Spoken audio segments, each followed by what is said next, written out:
Today, I'm excited to welcome Jessica to our podcast. She is one of our senior designers here at Ellegot Design and has been with our firm for about 8 years. Let's start by talking about how a client knows when they're ready to start a custom design. Thank you so much for the introduction, Brent. There's a lot of different ways people can figure out how they want to start or when they want to start a custom design. I find that a lot of the time people look at their existing homes and find that there's something lacking. It's a lifestyle indicator or a family growth indicator, something that makes them not happy in the space they're in. Mm-hmm. And usually they'll start looking through realtor.ca or some sort of online search for what's up for sale. And a lot of what's out there is generic. It's cookie cutter, it's made for resale. And that gives them the opportunity to either renovate what they have or build something new and really customize what they have. Yeah. I find that, especially for our renovation clients, a lot of them are in communities that they love and they want to stay there. And then they're thinking, well, how do I stay at this property? I love the location. We know the neighbors. You've said that about your own Yeah, home, right? I'm lucky in the sense I have spectacular Yeah, neighbors and a yeah, great park. It's a quiet neighborhood. It's really safe and secure. yeah, I just need a local pub that I can go to, and that's maybe coming soon, yeah. which would be nice. But yeah, a lot of people have the same sort of feelings about their neighborhoods. They really love the parks or the community centers or whatever amenities are close to them. So, and there's definitely communities out there that draw people Mm. because of their culture, because of like what they have to offer. So I'm certain we have major neighborhoods that come up often. You can probably list Hmm. stuff 3 or 4 off the top of your head, right? Yeah. Yeah. I mean, there's definitely like a lot of our clients come from the Southwest. We do a lot of projects in the Southwest, a lot in the Northwest as well, around the Charleswood area and that sort of thing. And then into the deep South as well. I think you're in Woodbine, right? Yep. Woodlands.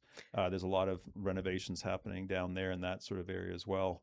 On Mhm. the new home side, what do you find with some of your experience with your clients? Like what's some of the first things they're thinking about? So a lot of people who want to build a new home, I find that they're looking for future growth. They're maybe young couples who are looking at kids, maybe they're established couples with kids who are in college or high school, and they're looking at aging grandparents maybe moving in with them. So there's a lot of sort of multi-generational stuff happening that maybe their existing home just isn't capable of accommodating for them. So sometimes the acreage or a custom home is the only way. Like a renovation just isn't going to be big enough or suit their needs. They need far more square footage or area to expand. Yeah, exactly. Mm. And it's an opportunity to also bring things in. Like sometimes your existing home might limit you in style. Maybe the two-story doesn't lend itself to a prairie exterior or something like that. So there's a lot of opportunities in building something new to really customize and make it your own. Excellent. Um, what can a custom home designer help our clients with? So many things. I mean, a lot of clients, I feel like, have a fairly good idea of what they want, but it's a range. We have Mhm. people come in who have a gist that they want something interesting or different, but they're not quite sure where or how. Like, we can help them find lots and figure out what that lot can do for them. Um, Sometimes they have a really clear idea, like, I know that my kid's going to college and I want to be able to have them visit with grandchildren, and like we need a garage suite or we need a basement suite for income, or like some people have really clear defined areas of where they want to grow and how they want to build. Mm. But I think the big part of a designer's integration in that is knowing the right questions, in being able to say, hey, you've mentioned that you have a 24-year-old son. Mm. And Mm. what does that look like for when that son gets married and has kids? And Mm. how do you want to accommodate grandchildren? Are you looking to get pets in the future? Are you looking to not have pets anymore in the future? Like, there's so many different opportunities here. Mm. Encouraging hobbies and crafts. If somebody's excited about sewing, I'd love to build them a custom sewing room. If you're big about cooking, Mm. let's get that baking center going, right? There's so Mhm. many ways to augment that maybe you haven't even considered. Yeah, and I think that's what's so exciting about custom design, whether it's a renovation or a custom home, is that we're specifically designing a home for that client and their lifestyle. I think of a Fernie home that we did. where it was the guy was the gentleman, the husband was into the bikes, motorcycles, and road and mountain bikes, and one of the bays of the garage was just for him. And the wife was an artist and had an upstairs studio for her, and that met their needs. Well, it wasn't it. I've never had a client with those specific needs, but that's exactly what custom is all about, right? Is meeting those specific needs so that that home meets and exceeds their needs and wants that they have as a family. And that one was exciting. I remember that one very well because she was a jewelry artist. Mm, So we were talking about hood fans and ways to move air in a way that was safe for circulation with her welding and things like that. So, mm, like, it was something new to me. I got a lot of research done. I learned a lot, but also really enabled them to do what they mm. wanted, which was exciting. Excellent. What should our clients know before contacting us to help them from the design perspective? So I find a lot of it's analyzing your own personality and your lifestyle and realizing how you want it to grow or change. So if you know that your existing home is too small for your bike collection is a great one. It comes up a lot. We have a lot of very avid bikers who come to us Mm, who are like, I would love to have a maintenance station and a bike wash and figure out how I can make that accessible from my house when I'm commuting to and from work, things like that. So it's realizing that how you want things to grow mm, and planning for that growth. Um, and sometimes you don't have to have a clear idea. You could be like, hey, I've got this hobby. I'd really like to find a way to incorporate it. I'd like to find a way to enable my lifestyle. Or, if you're a car collector, let's mm. talk about how many bays and let's get some lifts in there and maintenance. Like, there's so many fun things you can do. Right. Speaking of car collections, I remember, I'm not sure if you worked on this one, Jessica. It was a few years ago, probably 5, 6 years ago, out in an acreage in Okotoks. And this was a car collector, but he's also sold his cars as well. And I think we did a 26 unit garage, six on the main floor and the rest on the walkout side. So it was pretty complicated, but fortunately a good builder was on board and we were able to get that done and designed. I've done some fun with the cars too. I did a turnstile once where you drove in and you Oh, would rotate the cars for you so you could back into yeah. different bays. Like, That it's sounds cheap. amazing. I've got one. I got three of Yeah, those. they had a limited budget. It was okay. Yeah, that's right. Okay, Jessica, let's talk a bit about creating a clear vision and long-term direction. How does a homeowner make sure that designers know what they want? A lot of it's communication. We have a lot of good tools that we use, including our design questionnaire. So we have a multi-page document that will go through with you, and it asks everything from how do you use your kitchen? How many people do you like to have over for dinner? What does your ensuite look like? How do you move through your house? What spaces are the most important to you? Where do you need the light? And that's just a starting point. So once we get that document in, we review it in detail and go through, okay, if I heard that you really need to have this particular sort of office setup, okay, how do I accommodate that in the context of the site you've chosen, of your existing house that's being renovated, or of a new project? So there's a lot of different ways that we as a designer help sort of gather that information, curate it, and explore it with you. Mm. You were mentioning before, you were alluding to probably different types of clients that come to us right at the beginning. Some that have um, have a general idea of what they want, and others that come with lots and lots of detail. It's, because our questionnaire is expandable, right? It's not just, you can only have four bullet points per question. So you can have some that 8 page or 10 page document turns out to be a 20 page by the time people add their stuff. So how do if you think about a client that sort of comes with, I know I need to renovate my house or I need a custom home, I sort of know what I want, but I'm assuming you guys can help, create that criteria, to someone has so much more information available or has spent years putting, accumulating all this information. How do you work with someone that, for example, doesn't have as much homework done, let's say? I feel like there's a couple different ways you can go about it. And one is, for me personally, I like to find out what makes a client excited, whether it's talking about the kitchen or hosting Christmas or maybe watching sports. Maybe they're really big into a hockey team or soccer or something, right? I like to find the things that make my clients excited Mm, and find a way to bring that focus into their home. mm, It's a great way to sort of start to open options and explore. And I find that one conversation often bleeds into another. Hmm. So if you start talking about the bedroom, you very quickly sort of switch over into, well, how does that interact with your ensuite and your walk-in closet? How do those flow together? How does that work in the morning when you wake up and you want to have a coffee before going down to the kitchen? Or Hmm. like, I find that organic conversations lead a lot of different directions, and it may feel meandering, but all the information that comes in is super relevant and Yeah. super useful. And do you find that, like, on with a client that maybe doesn't have all that information up front, that I know with your experience, you can help people sort of through the design process ask those really relevant and important questions that flushes out that, the detail that you need as the residential designer to implement those lifestyle components in their homes that maybe they didn't realize at the beginning when they were filling out that questionnaire. There's a lot of sort of standards you can fall back on, and a lot of the basic designers have found, is it a 2 or 3 bedroom home, is it how many bathrooms, how many, like, they come down to room counts. You need these basic building blocks to create this home. Hmm. And I think that's a great place to start. But once you get into the interests and how people live, and you start asking the personality questions, things about your family, about your pets, about your children, and how they interact with each other, those basic building blocks become a solid foundation for building up what's actually important to you and Mm. making it custom. Mm. Excellent. How do we help clients determine what they can do on their site? So there's definitely some basic limitations around zoning, caveats and covenants that might be restricted to the lot. These are all things that we'll research and tell you before we even start a project. We'll know what your zoning is. We'll know if there's utility right of ways or things like that. Mm. So that's the basic starting point.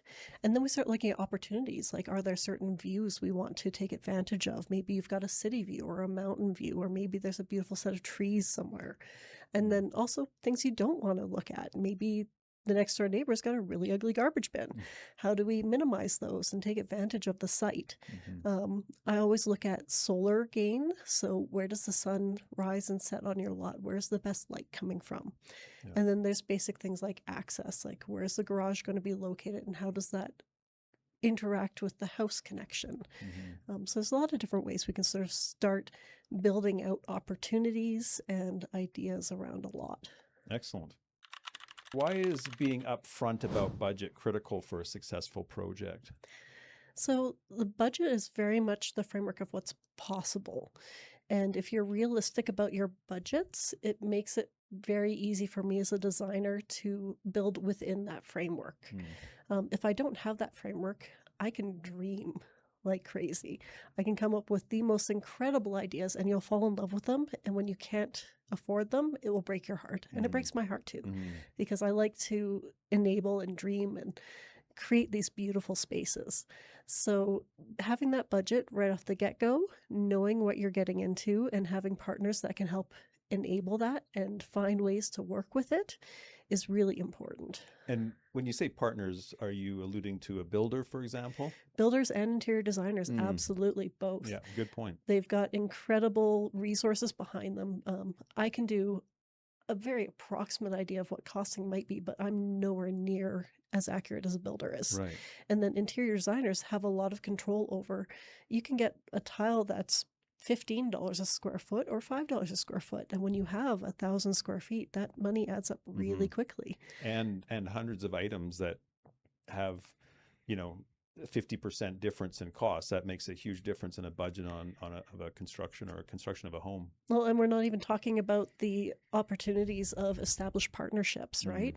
If I go as a person to a truss and joist supplier and ask for a package, their pricing for me is going to be very different from the builder who maybe does 15 projects with them in a year. Mhm. They're going to make more markup on me than they are on their builder partner, because their builder partner has that reliability. Right. So there's a lot of ways in which bringing builders and interior designers and us on board as early as possible really helps. Well, I'm going to put you on the spot here, but can you think of a fairly recent project where you were working with Miguel, our interior designer, and a builder where you really saw some benefit to that partnerships of, the team around a client being us on the design side, both residential design and interior design, and then having a builder on board where you were able to help a client make some really good decisions to fall, to have their design fall within their budget. I'm actually thinking of that project out in Devonian Ridge with Mm, Vaughn, who's a great builder. He's fairly new to me, but him and Miguel have had an established relationship for a very long time. And between the three of us and the way we've been able to collaborate and put everything together, everything's run incredibly smoothly. We've mm, figured out in paper and on paper well before they're even getting into site some of the issues and challenges. Like we have a very beautiful circular staircase that goes down, but the structure for the deck also cantilevers. So we have to integrate the stair design with the structural design mm. in such a way that they all harmonize. So the interior designer's got an opinion on how the railings are going to interact with the floor systems, and I've got an opinion on how that flow should travel down and what we can actually build and where we can move the foundations to make it cost effective. Of course, Vaughn, our builder, has opinions on Mm. how that all comes together, and the coordination has been spectacular. Like Yeah. being able to talk and get through these issues Yeah. before we ever hit site. There's no shovels on the ground, but that place is going to run Yeah. spectacularly. And those kind of partnerships, I think that's a great word, is that team that we bring together for a client. A client sitting around that table just looks around is so happy because they know that there's these people from different areas of expertise working for their benefit, and we know what our role is from on the design side, but having a builder, an interior designer as well as part of our conversation makes it so much more beneficial for a client. Because like you said, on the residential design side and interior design side, we can just go all over, like go have lots of fun with that, but we really do want to be falling within a client's budget so it's not a waste of time or they're spending money on something that they can't afford. What costs do people commonly forget to account for early on? That's an interesting one because I feel like as a homeowner, as a regular citizen in the world, it's easy to look at realtor.ca and figure out what the cost of buying a Mm, house is. But building is such a different yeah. beast. And do you, Jessica, do you mean like a sort of doing a quick calculation of like cost per square foot or something like that as a Yeah, very inaccurate way of doing it? exactly. And I Okay. mean, if you look at the cost per square foot as a great example, your kitchens are much higher cost per square foot than, say, a Mm, bedroom. You're looking at cabinetry and counters and fixtures and the hardware to make drawer pulls work. In a bedroom, you've got flooring and drywall, maybe some paint. So those costs per square foot are very, very different. So when you average it across an entire building, mm, I find that an average cost, if you've got a place that's got really beautiful upscale kitchens and bathrooms and features, that price per square foot is going to be much higher than your builder special, mm, right? mm-hmm. The Jamans and the Avies and like Yeah. all those Production builders. productions. Hmm. Yeah. And that's really deceiving out when you go to a show home in suburbia and they're all competing against each other and they build hundreds of these homes a year, almost the same model, and they know exactly what their price per square is. But our clients, all of them have very different expectations when it comes to complexity of of the architectural design, but also on the interior design, very different expectations, like you said, on hundreds of items that they can pick. Sometimes they have to really compromise on some of the items in order to get an expensive staircase or features that they really want. Well, we can help them make choices that stay within their budget, so they're compromising some places in order to get the features that they're really looking for. Well, and also when you get those spec builders, they've got this economy of scale. If you build 30 of the same model in a development and you do siding on one and you get to the end of Mm, it, you start the siding on the next one, you do the next one. And it just, everything flows over and spills over. So you get an economy of scale with those sorts of builds that you mm-hmm. cannot get in a custom design. Yeah. Custom design is always going to cost more than a spec build. Excellent. Mhm. What happens when budget conversations are delayed? I think the biggest challenge is that you're setting yourself up for potential disappointment. Um, Everybody, I find, comes up with a number in their head, and there might not be any rhyme or reason to it, but it's there. It's you're thinking, oh, this should cost me. This is $600,000 renovation. This Mm. is a $1.2 million build, and you don't verbalize or think about these numbers, but they're in there. And so when a builder comes back with an actual formal quote for you, and that number doesn't align with what's in your head, it sets Mm. yourself up for either maybe you're really really lucky and they're under the number you thought, and then you're like, oh, this is exciting, maybe I've got this much more than I feel like I can spend, or you're very very disappointed. Hmm. Which unfortunately is sounds like the most common from our experience. And it's not because we've over designed, but I think there's times when clients underestimate what a renovation would cost or a custom home, and then they start making selections that just do not fall within their. I also think scope creep is a real Mm. thing. It's very easy to look at a room and say, okay, this is a 10 by 10 bedroom, but I'd really like that to be 12 by 12. Or, this kitchen is great. It's got a 6 foot island, but I'd really like to be an 8 foot island. Mm. And those small tweaks don't seem like much once in a while, but if you do them throughout your entire house, the scope creep happens really quickly and really effectively. And actually, I've gotten really good at working with clients at reducing scopes, taking houses that were 3,000 square feet and moving them down to 2,500. Mm. And you can often cut in a lot of ways that are almost unnoticeable afterwards, where you take 6 inches out of a kitchen and a foot out of a bedroom. And the overall design doesn't change, the aesthetics don't change, Hmm. but because the whole thing shrank down, now the cost becomes reasonable Right. again. You're still getting the functionality that the clients are looking for, well designed, but it just is smaller and maybe more appropriate. The square footage is a bit more appropriate for each room is appropriate sized.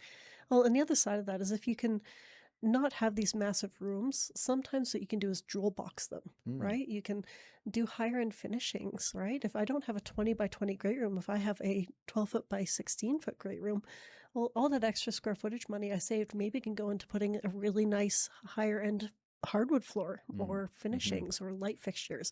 Right. Our Miguel, our interior designer, would love this, right?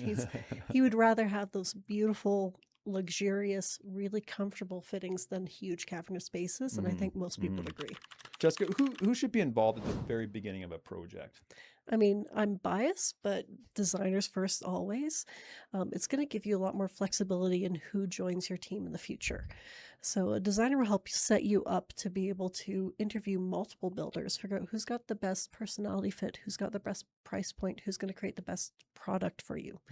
Mm. So, I find that designers first, and then you can start building your team into builders and interior designers. And they should both come in before you finish your design process, Mm. because a builder will give you very, very good feedback on pricing and economy and how this is going to work constructability wise, if it's going to be an easy build or a more challenging build. And then interior designers need to be involved too, because they're going to point out some things that I might not consider, like, Hmm. hey, if we use this particular center line down this hallway and put a window here, that's going to give you this visual. Maybe we can look at doing this feature material. They're going to bring in elements for the final product that I might not be considering when I'm conceptualizing the basic massing.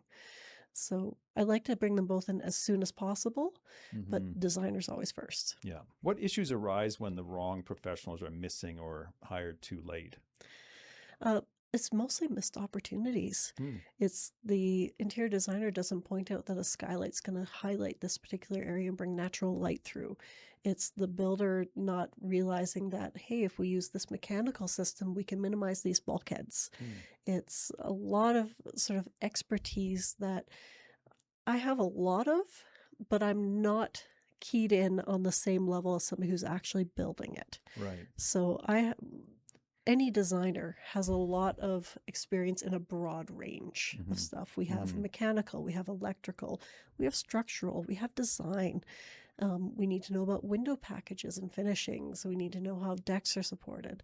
So because you're kind of this jack of all trades, it's very hard to sometimes catch some of the nuanced things. Like, I've had builders come to me with absolutely incredible combi HVAC systems, Mm. which are boiler and furnaces combined into a system that does your air exchange and hot water. They're incredibly efficient. They're beautiful. They're more expensive. But if you have experience and can install those, Hmm. it's a huge opportunity in a project. Yeah, absolutely. And again, if a client asks us about HVAC, I would have minimal knowledge, and I would just revert that to a builder, and having them a part of that process is critical, because then sometimes we have clients who do, have concerns or questions about that. And it's really good to have those partners at the table, a builder having that construction experience and knowing his trades and suppliers, and then an interior designer like Miguel, who can speak to the probably level of detail that you and I on the residential design side, like I would say I'm not an interior designer whatsoever. Any project I've done for myself and my family, I've always brought an interior designer on, because it's just not the level of detail I'm I'm accustomed to, let's say, Yeah, or it's just comfortable not my doing. area of expertise, interiors and selections and stuff. I can show you a picture of what I want, like most of our clients, but I wouldn't be able to know how to tie it all together. So again, having all those professionals there, being a builder, interior designer, and residential designers, I think is critical to the process and really improves the likelihood of a really successful project. Absolutely. How does lifestyle and daily routine factor in when you're designing for a client? There are lots of different ways. Um, Couples is the one that comes up the most often. Is there's so many couples who have different routines. Mm. Sometimes the nighthawk is married to the early morning riser. Sometimes we've got somebody who's a busy shift worker married to a standard 9 to 5. Um, we've got these really interesting personality points which can either complement or clash depending Mm. on how the space is designed for them. So some things that are really popular are things like segmented en suites and walk in closets that are separate from the master bedroom, so that if somebody gets up early in the morning to get prepared, they don't have to walk through the bedroom to bother their partner to reach Mm-hmm. their Mm-hmm. walk in closet or the bathroom. I've had clients tell me that they get up to pee in the middle of the night and they want the bathroom to be really close. And Yeah. oddly enough, it's an important detail, Yeah, right? absolutely. And then we get into things like personality and like family, and be like, we had a wonderful client who did a big acreage house. I shouldn't say big, it was a comfortable size. But his family was into smorg, which is a Scandinavian sort of Christmas time ritual of Mm. food. They set out this beautiful, huge table filled with tons and tons of food. But he's like, we need a dining room table that's going to fit 14 to 16 people. Wow. Most of the time, it's only going to have 6. Yeah. I'm like, well, that's a challenge. We need to make that dining room space connect into a bigger space so that it can be expanded for that event Mm. and really accommodate that family tradition for them. And it turned into such a beautiful home. Like Mm-hmm. they ended up being really decisive. They did really well. They ended up $400,000 under budget and 3 months early in Wow. construction finish because they were very clear on what they wanted. They communicated well. The builder communicated well, and things just came together beautifully. Yeah, So, excellent. I know there's a very current, or yeah, very current and new client for us that I believe Miguel's starting on very soon, and it was interesting talking to the couple and just talking about their very specific needs. So one of them's a snorer, and one of them, it could be the same person, but one of them plays hockey very late at night. So it's back to sort of that routine of coming in late, and they basically have decided, moving into this or wanting to have their new home customized for them, is they want individual owner suites. They are going to share the ensuite and have their own walk-in closets. And I thought that is beautiful. They figured out what's right for them as a couple, right for them as a family. And I think that's what custom home and custom design really is about, when people can figure out what is beneficial and right for them, and not, you go to suburbia and it's kind of like you're just picking a stock plan that is sort of for the general public. mhm. And I think that's good. I know that one of the other things that came to mind is also, growing families, and you realize, and I know you have a young son, and you think about, down the road. Right now, he's okay, probably being on the same floor as you, and but at some point, he's going to want some independence, right? And I think some parents, um, don't realize or don't think about this all the time, that when their kids are really young, they're just always around, right? And that's a beautiful thing. But at some point, I remember for me, I'm not sure if my wife was the same way, but you get to a point where you're like, okay, I'm ready for you to, have your own space downstairs. And they also want that independence. And we can help parents and clients think through for 5, 10, 15 years down the road as well, for, looking at routine now in their family, but also, well, what will life look like 15 years down the road so that that home lasts for them instead of that, and they come back in 10 years going, we're frustrated again, right? We can help them to think through, like, where would their family be in a few years or 5, 10 years down the road. Well, and I can think of two clients right now. One who's an interior design client we're working with, who he's a single father and he's got two sons, and he's renovating his home in a way that's going to encourage his sons to stay with him. Mm. He's giving them their own master suites essentially, because he loves them. He wants them to be able to be comfortable in the space with him, Hmm. which is incredible. And then I have another client, Chestermere, who they're looking very generationally. They want their son is going to have his own suite in the basement and he's going to live with them long term. Their daughter's there as well. And they're looking at creating these spaces so that they can live their lives and have their offices and their spaces and still be in the family home. And that Hmm. multi-generational is something that's it's been part of ethnic cultures for a while, and I think it's slowly starting to bleed into the mainstream. Hmm. And it's such a beautiful thing when you can do it. Yeah, absolutely. How do hobbies, pets, or working from home, uh, and those types of needs impact design decisions? The biggest thing I find is understanding what space you're going to need to work in, how that's going to evolve. Um, 20 years ago, you needed a full office with closets and storage and filing cabinets. Now, some people can work off of iPads, right? Remote work wasn't a thing for the longest time. Your home office was a spot that you did bills and checked your taxes. Now it's Mm. become this hub where you might be there 3 or 4 days a week.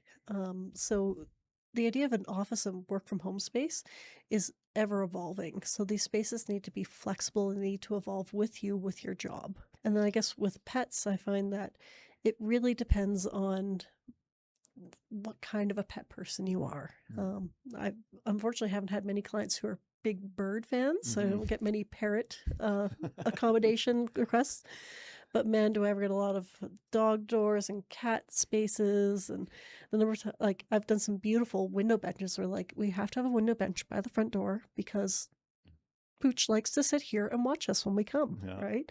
And it's so much fun to accommodate those, Hmm. right? Like the difference between accommodating a Shih Tzu versus a Great Dane is very interesting. Yeah. Yeah. And that's what's so individual again from each family. Each family has either a different pet or a different lifestyle need that is exciting to figure out or problem solve to say, how do we meet that need that this specific family has?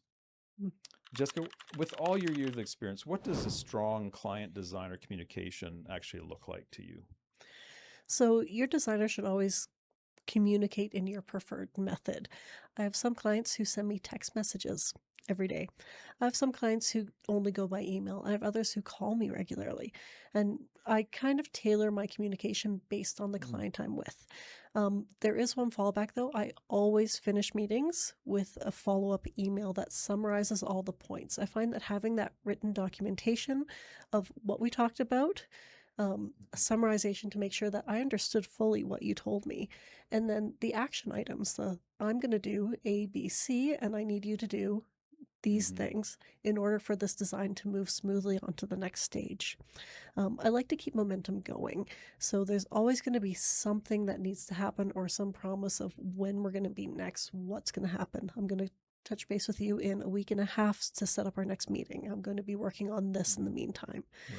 So being very transparent about what's happening and how things are going is very important. Well, I think what you're speaking to, it sounds a lot like the need for setting expectations. So you're setting those expectations, and I'm sure your clients are so happy because you're educating them in a process that they've never done before, right? So you're helping them know what's coming up instead of surprises or, well, I haven't heard from Jessica for a while. So I know you're an excellent communicator. So you're, like you said, after a meeting, you're clarifying what you talked about. And I think that's really valuable because even that step right there, they can read through that list. And if they don't agree with something or something on the list, or oh, I thought we meant, or we actually meant this, they can clarify it. And then you're more moving forward with the, implementing items into that design that was clarified by the client, which I think is a great way to just eliminate those little oversights or mistakes or just misunderstandings that can happen with two groups of people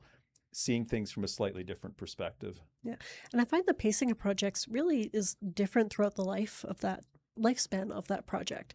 So at the beginning, we're doing a lot of work setting up the model. So we're going to have our kickoff meeting and we're going to get a lot of information. It's going to be very exciting. But then there's a 2 or 3 week lag where I'm doing the work and you won't hear anything from me.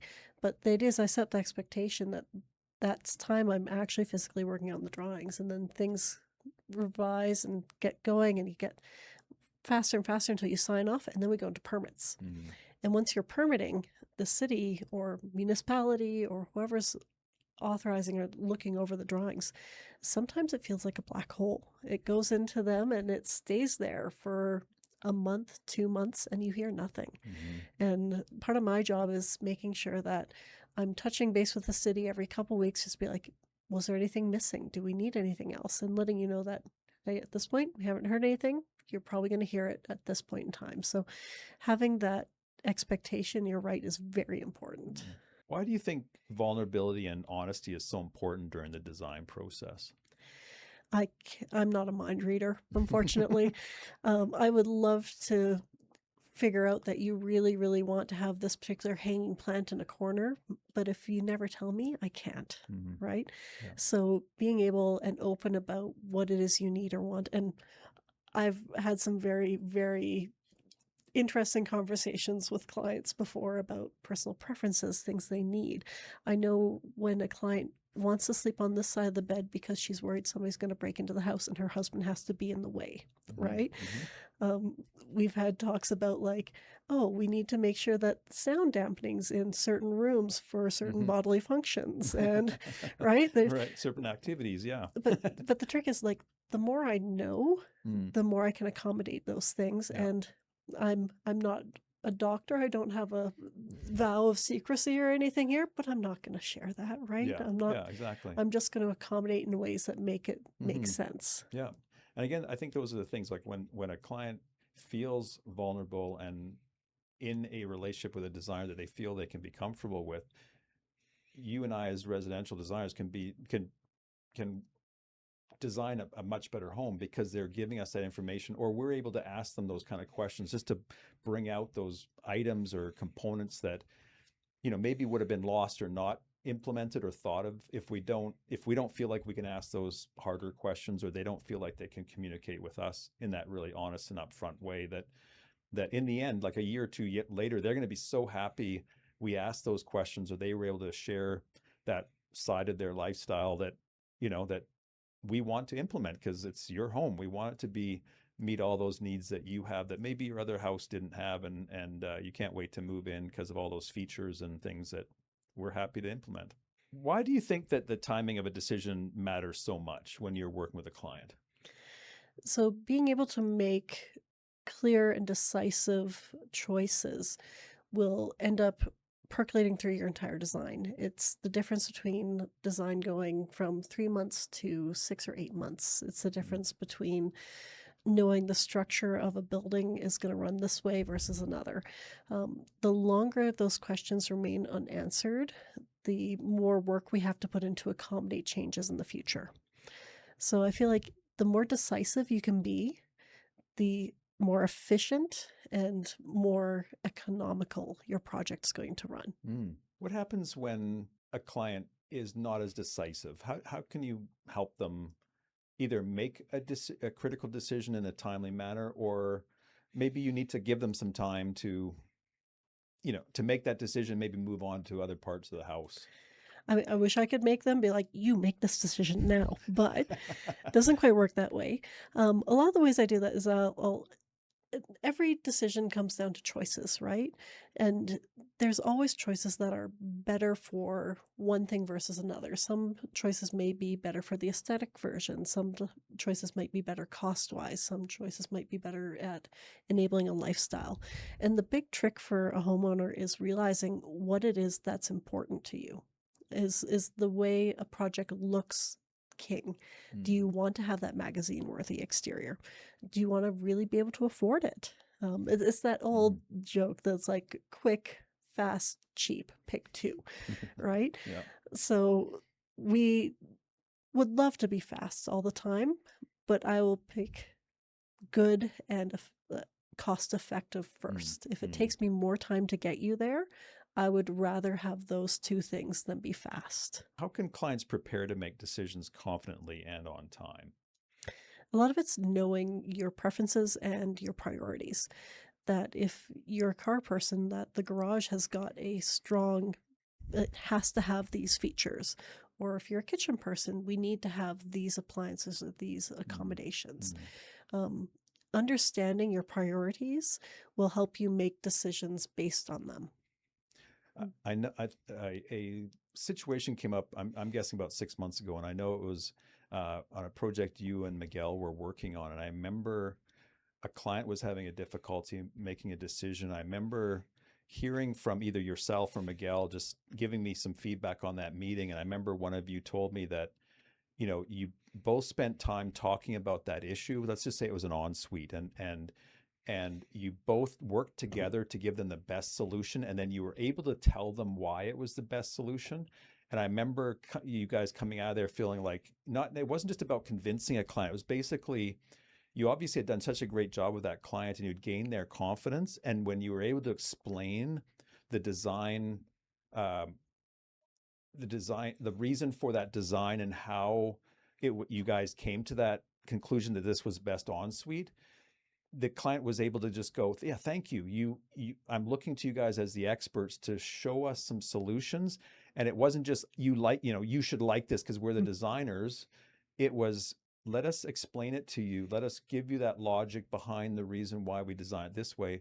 And then the client was able to make a decisive decision there instead of that dragging that along. And I think that's one of the things that I was thinking as you were explaining your perspective, was that, you know, get to, I hope, or I was, take that all out. I found that when a client had a lot of confidence in me, they were able to trust me with feedback, my experience, my advice, my direction. And in the end, I still was happy to go in the direction they wanted, if they wanted to go a different direction. But when they were, again, vulnerable and had confidence in my opinions, they were able to make decisions quicker and more decisively, instead of feeling like they had to go and talk to their aunt or talk to five other people. And I think sometimes people talk to too many people, and then they just come back with, they're overwhelmed with options or opinions, that actually it makes it harder for them to make a decision. Well, and I think for some people, you can talk through the pros and cons and they can make a decision, but others need to see it. And Mm, I've had people say, "Oh, I really want this toilet to be here." And I'll be like, "Okay, I think it's a bad reason for A, B, C, D, but let me draw it out for you." And then when they mm, actually physically get the 3D model and they can walk through and they go, "Oh, wow, that toilet's right there." Like, it becomes much more apparent. Than the more that I do that, the faster I build that trust. So I find that next time when I come back and they say, "Okay, well, don't put this wall here, put a window here." And they're mm, gonna go, "Oh, okay, I remember the toilet conversation. Yeah, I trust you to do this." And I mm-hmm. don't mind building that Yeah, trust. So that's yeah. that's important. Absolutely. And I think you made a really good point about just 3D visualization, and how residential designers and interior designers can show people in 3D to help them make those critical decisions in a timely manner. Versus, I remember years ago when I was younger, and it was all 2D floor plans and 2D elevations, and a client was just expected to figure out what that actually felt like in 3 dimension or in reality. Mhm. Jessica, let's talk a bit more about trust, and how trusting your team, or our clients trusting their team, really gets the best results. So you kind of have to look at established history and how many projects are they running? What's their track record look like? Um, Somebody working out of their basement doesn't have the sounding boards that I do at my team. Mm, We have 6 different designers in our main office at any point in time. And if I'm coming up against any sort of challenge, I love to pull them over and be like, "Hey, what do you think of this ensuite? What do you think of this deck? How does this roof line work?" And it goes the other way. I consult on all my coworkers' projects as well. We mm, love to collaborate and chat back and forth. And having that network creates this really beautiful opportunity for new ideas and growth and things that one person can't come up with on their own. mhm. Um, as a solo artist, like if you're running your own company, there's definitely opportunities for that to work out, but you have to really specialize. Hmm. And if you specialize in one thing, it kind of limits your capability in others. Hmm. So I feel like because we're such a great team and we collaborate and we have so many different forms of expertise, we can draw on them in every single project. Yeah. It creates this higher level, just wonderful finish. Yeah. And we do have some examples in the last 6 months or even a year of clients that have come from other design firms or draftspeople or whatever who had worked on their design. I know you've worked on at least two in the last few months, where they came look just losing confidence in that designer. And again, when I looked at the design and had that initial meeting with them, I wasn't there to criticize those designs, but I did bring up a few points. And then one of them said to me, the wife said, I'm actually not happy with this. Even though they just wanted us to finish off the construction drawings, they did realize, and they were honest enough to say, yeah, we might need to start again, or what potential is there in the current floor plan? And I remember you took it over and you did such a great job to just not just tweak it, but really redesign it in a way that was respectful of what had been done. But you also just made it that much better. And I still remember the exterior being day and night better. I mean, Mhm. I think they saw such value in your expertise in helping them evaluate the current or the previous plan, and then how you just took it from there and just elevated that design. Well, and I think a lot of that ties into my experience in the industry and a lot of our team's experience. Like when I went through college, I started off as an arts major. I was Mm, going to ACAD. So I learned a lot about form and mass and balance and flow and things that they don't necessarily teach in architectural technology school. And I've brought a lot of that into how I work with things, and I'm trying to teach it and pass it on to our team as well. And then there's, of course, the fact that we finished.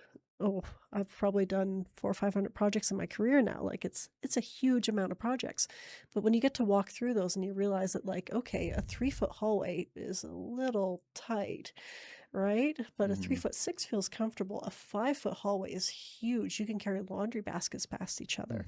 mm. But that experience is something that, having done hundreds of past projects before, I know those innately. I don't think about them. Somebody who's newer to the design profession isn't going to have that experience or that knowledge, or they're still building it. So I think when you start in the industry, you should be working with people who know those and can teach and sort of Mm, share that knowledge. mm-hmm.